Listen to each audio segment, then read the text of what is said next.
বন্ধুরা, ভুয়ো খবরে কান দেবেন না। নেপালের বন্যা ও ভাইরাল বুদ্ধ মূর্তির আসল সত্যি অন্যরকম।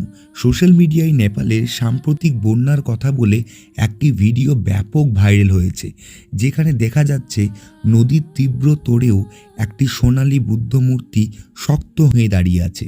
দাবি করা হচ্ছে এবারের বন্যায় মূর্তিটি অলৌকিকভাবে অক্ষত রয়ে গেছে, কিন্তু আসল ঘটনা হলো এই ভিডিওটি একদমই সাম্প্রতিক সময়ের নয়। মূর্তিটি ভেঙে পড়েনি বা ভেসে যায়নি, এই তথ্যটি সত্য, তবে এটি 2024 সালের একটি পুরনো ভিডিও। মূর্তিটি দক্ষিণ নেপালের চিত্তওয়ান জেলার নারায়ণী নদীর তীরে অবস্থিত। বর্তমানে নেপালের উত্তরাঞ্চলে যে হিমবাহ ধসের বন্যা হয়েছে, এই জায়গাটি থেকে সেখানটা অনেকটাই দূরে। তাই সামাজিক মাধ্যমে ভেসে আসা যে কোনো পুরনো ভিডিওকে সাম্প্রতিক সত্য ভেবে বিভ্রান্ত হবেন না।